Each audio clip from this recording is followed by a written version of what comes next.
All right, so ready to dive into some Palo Alto City Council action. Let's do it. Always up for a little municipal intrigue. We're time traveling back to June 2024. Got those meeting minutes warmed up, ready to break them down. Sounds a little dry. You sure there's going to be intrigue? Oh, trust me, it's more exciting than you might think.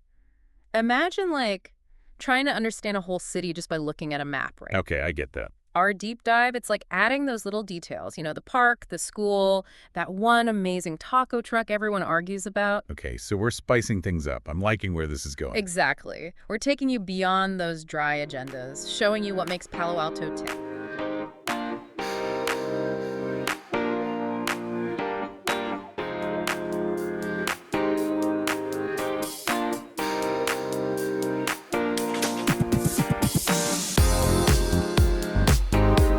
And in June 2024, let's just say, there was a lot ticking. Lay it on me. Well, first off, you had Mayor Stone presiding over it all. And of course, council members Burt, Koo, Lowing, Lifcott Hames, Tanaka, Vinker. All those familiar faces. Right, the usual suspects. Can't forget City Manager Shikata, City Attorney Stump, and a whole team of department heads. They're the ones who really make the city run, The behind-the-scenes heroes for sure, though I bet they have some interesting stories. Oh, I'm sure they do. We even noticed little things, like Councilmember Tanaka wasn't at a part of the June 17th meeting, just a glimpse into the real lives of these folks. They're not just names on a page. Makes it more human. Exactly. And that's what we're going for here, because behind all the agendas and votes, it's the people, the residents of Palo Alto who really matter. True. They're the ones who feel the impact of these decisions. Their voices, their stories, that's what brings these meeting minutes to life. We'll be hearing a lot from them throughout this deep dive. Looking forward to it. Now, I know it's September and we're talking about June, but here's the thing. Things move slow in local government. Sometimes, yeah. But what we found fascinating is how these seemingly small local decisions, they end up reflecting bigger trends, stuff that's happening all over the country. Right, like a microcosm of larger issues. Exactly. And it makes you think, where are we headed as a society? But we'll get into that more a little later. For now, let's start with something that seems simple but actually speaks volumes. Okay, I'm intrigued. Hit me with it. A Pride Month proclamation. Easy to overlook, right? Oh yeah, they're pretty common these days. True, but Councilmember Lifcott Hames, she actually took the time to read the whole proclamation aloud. Huh. So it wasn't just a formality. Exactly. And in a place like Palo Alto, known for its innovation, being forward-thinking, that gesture, it really meant something. It's about more than words on a page, It's about sending a message. Setting a tone. I get it. Right. And speaking of setting a tone, this next one might sound a little dry. Bear with me here.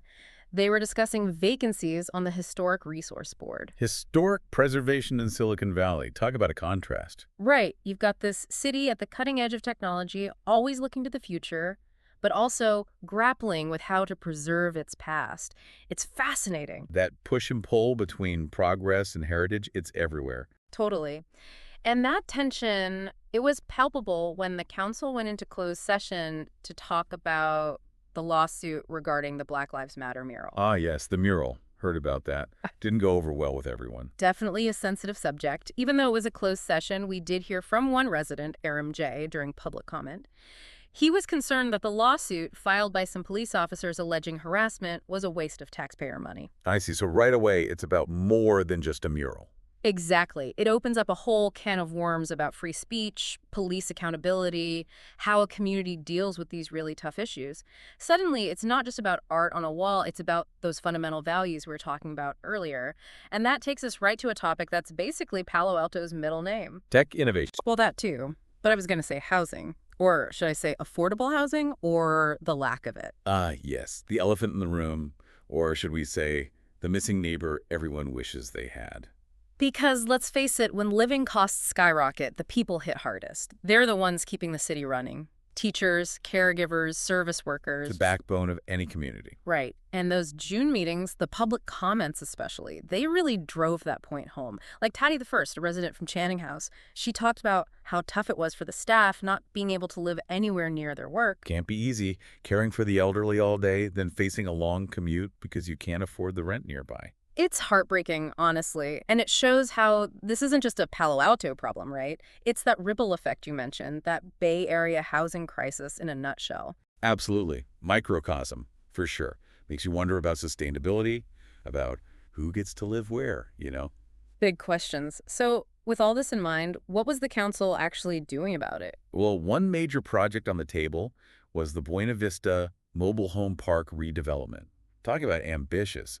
They were trying to transform this 105-unit park into a mix of affordable housing and renovated mobile homes. Sounds good on paper, but I bet those meeting minutes reveal some real-life complexities. Oh, for sure. You're Yeah. talking about people's homes, their community, not just numbers on a spreadsheet. Right, and these residents, they were ready with questions, concerns, the whole nine yards. They're fired up. Talking about density bonuses, when developers get to build more if they include affordable units. They were worried about those, about being relocated during construction, the whole impact on their lives. Makes sense. That's a huge upheaval. Were there any specific concerns that stood out to you? Oh, absolutely. There was this one resident, Winter D. She had a whole list of questions. How would residents be moved around? Where would community spaces like the homework club go? Would enough new trees be planted to replace the ones being removed? Even down to the color palette. The color palette. Yeah, the ARB, the Architectural Review Board, they didn't like the colors chosen by the residents, apparently. It was outside their purview, but still frustrating for the residents. Shows how even the smallest details matter when it's your home, your life on the line. So, how did the housing authority respond to all this? They tried to reassure everyone. They talked about their plans for moving people, providing transportation, setting up temporary community spaces. Sounds like they were trying at least. What Well, about the tree replacement and that color palette issue? those were still up in the air. Tough to please everyone. This whole Buena Vista thing really highlights how complex these projects can be. No easy answers. And speaking of complex, let's move on to another housing-related item on the agenda. The North Ventura Coordinated Area Plan, or NVCIP for short. And VCIP, there's a mouthful. Right. Just the name sounds like a headache. Basically, think of it as a long-term plan for the Ventura neighborhood, like a blueprint for what gets built where, how high, all that jazz. So zoning, building heights, traffic flow, that kind of thing. Exactly. All while trying to maintain the character of the neighborhood. It's that balancing act again, progress versus preservation. We see that theme popping up a lot. And what was the final verdict on NVCIP? Well, it got deferred to a later meeting, which tells you something about how much debate it was stirring up. But that's a story for another deep dive, my friend. All right, time to talk money. Budgets, the lifeblood of any city, and let me tell you, Palo Alto's budget process is rarely boring. High expectations, passionate residents, big dollars. Sounds like a recipe for some fireworks. Oh, absolutely. Remember, we're talking about a city that's used to a certain level of service, and they want to know where their tax dollars are going. Makes sense. So what were the big ticket items back in June 2024? What had everyone buzzing? Well, the main event was the adoption of the fiscal year 2025 budget. Hold on to your hats because we're talking about a whopping $1.1 billion. Wow, that's a lot of zeros. I guess when you're a city at the heart of Silicon Valley, you've got to think big. Exactly. And when you break down that mountain of money, it really shows you what the city's priorities are. Like what? Give me the juicy details. For starters, the general fund, that's the one that covers all those essential city services we rely on every day. That clocked in at a cool $307 million. Okay, so far so good. Keeping the lights on, the streets clean, all that good stuff. Right, but here's where it gets interesting. A huge chunk of that money, $442 million, was earmarked for capital infrastructure improvements. Infrastructure. It's not exactly the sexiest topic, I'll admit. True, but it's kind of like you don't think about your plumbing until the pipes burst. Right. Ouch. Yeah, that's a mess you don't want to deal with. Exactly. And in a city like Palo Alto, with its rapid growth and, let's face it, some aging infrastructure, these investments are crucial. So it's about more than just fixing potholes.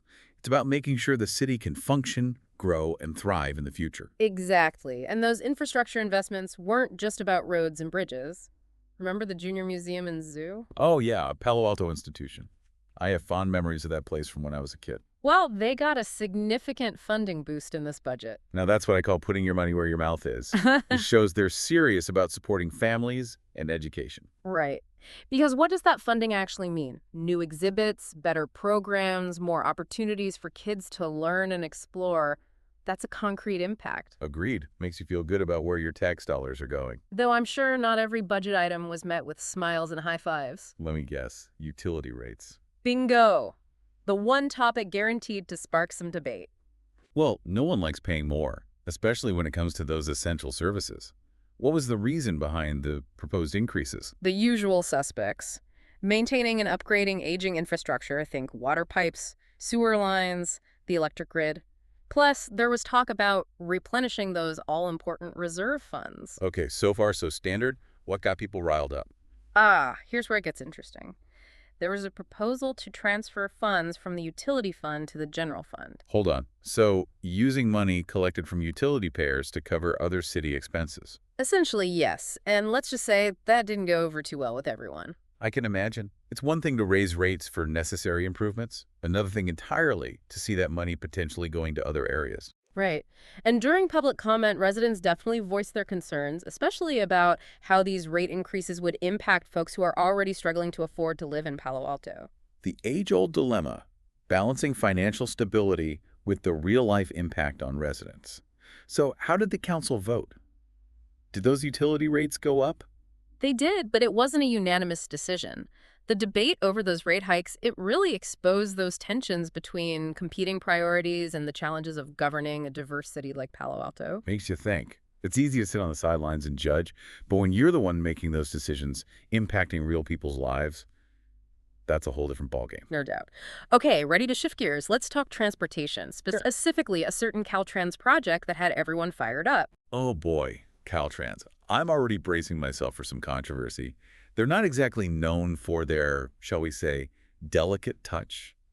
What'd they do this time? It involved El Camino Real, that legendary road that runs right through the heart of Palo Alto. And let me tell you, it wasn't just about fixing potholes. El Camino Real, that's a big one. Yeah. So what did Caltrans have up their sleeve? Well, they were planning to repave a section, which sounds good on paper, right?